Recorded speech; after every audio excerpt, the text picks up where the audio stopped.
ఒక 15 విమానాలు ఉన్నాయి. రాడార్లకు చిక్కకుండా లోపలికి వెళ్ళిపోయి కొట్టి రాగల సామర్థ్యం ఉన్న ఫైటర్ జెట్స్ ఇవన్నీ కూడా. దీంతో పాటు మిజైల్స్ అండ్ మిజైల్ డిఫెన్స్కి సంబంధించి మాట్లాడుకున్న సందర్భంలో ఇరాన్ దగ్గర లేటెస్ట్ బెలిస్టిక్ మిజైల్స్, క్రూయిజ్ మిసైల్స్ ఇవన్నీ ఉన్నాయి. వీటి రేంజ్ కొనైతే 1400 కిలోమీటర్ల నుంచి 2500 కిలోమీటర్లు కూడా ఉన్నాయి. అంత దూరం వెళ్ళి ఢీకొట్టగలవు. ఇరాన్కి సంబంధించి మాట్లాడుకున్న సందర్భంలో ఇరాన్కి ఇంకా చెప్పాలంటే వీళ్ళకన్నా ఎక్కువ, అంటే ఇజ్రాయెల్తో పోల్చుకున్న సందర్భంలో ఇంకా ఎక్కువ మాట వినిపిస్తూ ఉంటుంది. బట్ అది ఎంతవరకు కరెక్ట్ అనేది ధృవీకరించాల్సిన సందర్భం. ఎందుకంటే ఇరాన్ దగ్గర 2000 నుంచి 3000 బెలిస్టిక్ మిజైల్స్ నిల్వ ఉందంటూ కూడా అంచనా. నెలకి 300 నుంచి 500 మిజైల్స్ని ఉత్పత్తి చేయగల సామర్థ్యం కూడా ఉంది అంటూ కూడా. ఇప్పటికే హైపర్సోనిక్ క్షిపణిని డెవలప్ చేసింది. మన ఫోటో 2 వదిలినట్టుంది. అప్పుడే ఇజ్రాయెల్కి సంబంధించి మాట్లాడుకున్న సందర్భంలో ఐరన్ డోమ్ ఉంది, డేవిడ్ స్లింగ్ ఉంది, ఆరో 3 ఉంది. సో ఇలా ఇవన్నీ కూడా ఆ రేంజర్స్ గురించి మాట్లాడుకుంటాం. ఐరన్ బీమ్ ఉంది, దాంతోపాటు థాడో ఇంకోటి ఏదో ఉంది. ఇలాంటివన్నీ ఉన్నాయి. న్యూక్లియర్ వెపన్స్ గురించి మాట్లాడుకుంటే అది ఎక్కడ బయటికి రాదు. ఇరాన్ దగ్గర ఎంత ఉందో తెలియదు, ఎన్నున్నాయో తెలియదు. ఎందుకు నేను ఈ మాట అంటున్నా అంటే ఎన్నున్నాయో తెలియదు. అసలు వాళ్ళ ప్రోగ్రామ్ ఇంకా రన్ అవుతుంది అక్కడ. ఎన్నున్నాయో తెలియదు అని ఎందుకు అంటున్నానంటే ఇక్కడే పాకిస్తాన్ వెలికిస్తాన్ అంటుంది. అదేంటది పాకిస్తాన్ వాళ్ళ దగ్గర తినడానికి లేవంటే వాళ్ళ దగ్గర తినడానికి లేవు, కానీ న్యూక్లియర్ వెపన్స్ అయితే ఉన్నాయి. ఇది నేను అంటున్న మాట కాదు, అక్షరాల డేటా చెప్తున్న మాట. దాదాపు 170 నుంచి 190 చర్చ జరుగుతోంది. పాకిస్తాన్ ఏమంటోంది, ఇరాన్ నువ్వేం ఫికర్ పడకు, నేను ఇస్తా, యుద్ధంలో దిగితే నేను నీకు ఇస్తా. ఏంటి నువ్విచ్చేది వాడు తీసుకునేది, వాడు తీసుకునేది. ఇక్కడ ఇరాన్ అంటే అందరికీ అభిమానమే, మరి ముఖ్యంగా పాకిస్తాన్కి సంబంధించి అభిమానమే. బట్ ఇప్పుడు ఇచ్చే పరిస్థితి లేదు. ఎందుకంటే అమెరికా వీళ్ళ పిలక అంటారు కదా, వీళ్ళ పిలక ఇలా వేలాడుతుంది అన్నమాట. ఇలా పట్టుకొని ఇలా ఊపుతోంది పాకిస్తాన్ అమెరికా. గట్టిగా మాట్లాడితే ఇప్పుడు రావాల్సిన డబ్బులు అయిపోతాయి. కాబట్టి సాధారణంగా తెలుగులో ఒక సామెత ఉంటుంది, కుడుతులో పడిన ఎలకలా కొట్టుకుంటుందని చెప్పి. అదే పరిస్థితి. బహుశా ఆ సామెత ఇక్కడ ఎంతవరకు సమంజసమో కాదో మీరు ఒకసారి చెప్పే ప్రయత్నం చేయండి. బట్ ఎందుకంటే పాపం సాయం చేయాలని ఉంది, కానీ సాయం చేస్తే చంపచ్చళ్ళు అనిపిస్తుంది. ఏది? America. So coming back to the subject ఇక్కడ మళ్ళీని. ఎందుకంటే ఇరాన్కి సంబంధించి మాట్లాడుకున్న సందర్భంలో దాదాపుగా ఇజ్రాయెల్ దగ్గర సుమారు 90 నుంచి 400 న్యూక్లియర్ వార్ హెడ్స్ ఉండొచ్చు అంటూ కూడా చర్చ. ఇలా అనేక అంశాలు రెండు వర్గాలకు వైపు ఉన్నాయి. బట్ ఈరోజు జరిగిన దాడి చాలా కీలకమైన దాడి అంటూ చర్చ జరుగుతోంది.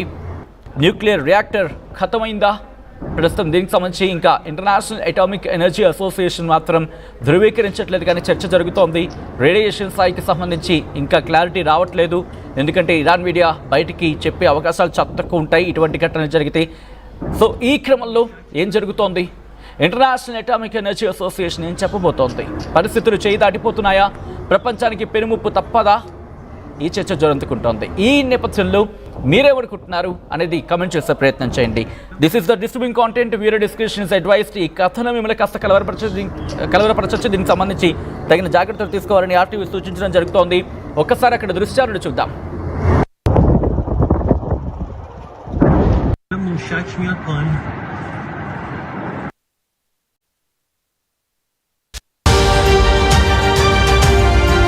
Fast track your career with programs tailor-made for the industry. KLH Global Business School. Telugu news కి ఫాస్టెస్ట్ యాప్ ఇప్పుడు టోటలీ న్యూ అవతార్లో. జస్ట్ 5 seconds లో complete news, social media trends కి one stop solution, live TV app, voice search option తో ఇప్పుడే download చేయండి లేదా update అయిపోండి. యాప్ లింక్ డిస్క్రిప్షన్ లో ఉంది.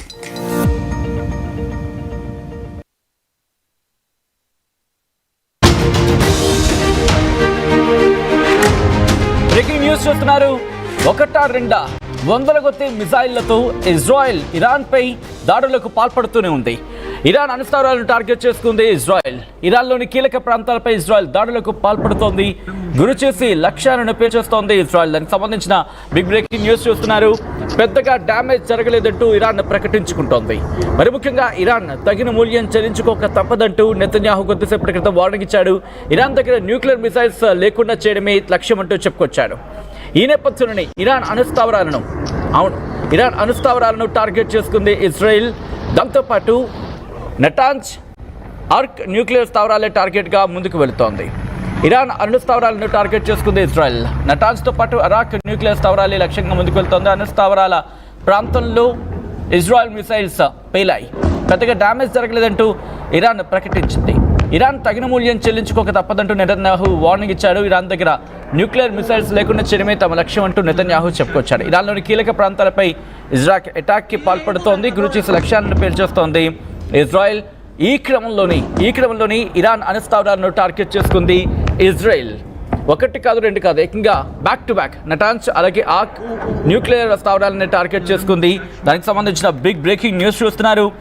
ఎందుకంటే ఇక్కడ వాళ్ళ టార్గెట్ ఒకటి క్లియర్ కట్గా చెప్తోంది. నువ్వు డీల్ కుదుర్చుకొని ముందుకు వెళ్ళు. అమెరికాతో కుదుర్చుకుంటావో లేకపోతే నీ అంతటి నువ్వే ఆ ప్రోగ్రామ్కి సంబంధించి క్లారిటీ ఇస్తావు. ఇక్కడి నుంచి యురేనియంకి సంబంధించి శుద్ధి కావచ్చు, లేకపోతే న్యూక్లియర్కి సంబంధించిన ప్రోగ్రామ్ విషయంలో డెవలప్మెంట్ కావచ్చు, ఇవేవి వద్దు అంటోంది. ఆ న్యూక్లియర్ రియాక్టర్ ఖతం కావడం ప్రస్తుతం ఆందోళన కలిగిస్తోంది. ఆందోళనకారిగా మారింది ఇజ్రాయెల్కి సంబంధించి ఇరాన్కి సంబంధించి ఇజ్రాయెల్ విషయం. ఎందుకంటే ఇరాన్లో ప్రస్తుతం జరుగుతున్న పరిణామాలు మీరు చూస్తున్నారు కదా. దాడికి సంబంధించి ఆ దాడి చూస్తే మీకు అర్థమవుతుంది. దాదాపుగా అణుస్థావరాలనే లేకపోతే ఏమంటారు వాటిని బంకర్స్ మీద దాడి చేస్తుందని భావించవచ్చు. ఎందుకంటే మీరు చూడొచ్చు ఆ ధూళి ఎగురుతున్న క్రమంలో ఆ రంగులు కింద ఒక రంగు ఉంది, ఆ లేయర్లో పైన ఇంకొక రంగు, ఆ పైన ఇంకొక లేయర్లో ఇంకొక రంగు. ఆ లెఫ్ట్ సైడ్ ఫస్ట్ బాక్స్ మీరు చూస్తే ఆ రిక్వెస్ట్ ఒక్కసారి ఆ ఫస్ట్ బాక్స్లో ఉన్నది మళ్ళీ ప్లే చేసే ప్రయత్నం చేస్తే అదిగో మీరు చూడండి, అదిగోండి ఆ దెబ్బతిన్న తర్వాత మీరు ఆ కలర్స్ చూడొచ్చు. ఆ డిఫరెన్స్ ఆఫ్ కలర్స్ చూస్తే ఏ తీవ్రతతో అక్కడ కొట్టారు, ఎటువంటి మిసైల్స్ వాడారో అర్థమైపోతుంది. లోతుగా దాదాపుగా 10 నుంచి 20 కిలోమీటర్ల లోతులో ఇబ్బంది అయి ఉండదు. ఎందుకంటే మీరే చూడొచ్చు ఆ డిఫరెంట్ ఆఫ్ లేయర్స్ బట్టి, ఆ ధూళి డిఫరెంట్ ఆఫ్ లేయర్స్ మీరు చూస్తే మీకు అర్థమైపోతుంది.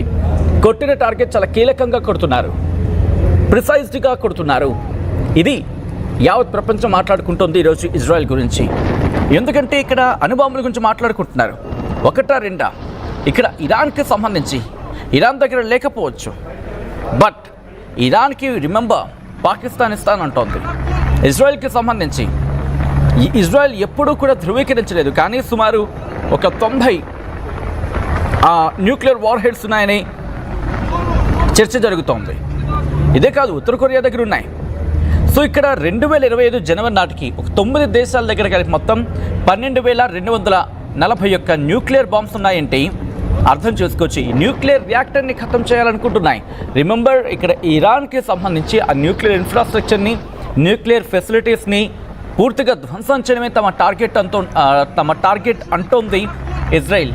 కారణం ఏంటంటే ఒకవేళ ఇరాన్ కనుక వదిలేస్తే ఇటు యురేనియం ఉత్పత్తి కావచ్చు, లేకపోతే న్యూక్లియర్ రియాక్టర్స్కు లేకపోతే న్యూక్లియర్కి సంబంధించి మాట్లాడుకునే సందర్భంలో వీటిని మరింత ఉత్పత్తి చేస్తే ప్రపంచానికే ప్రమాదం.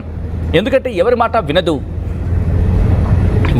వినకపోగా ఇది మరింత ఇబ్బంది అయ్యే అవకాశం ఉంటుంది.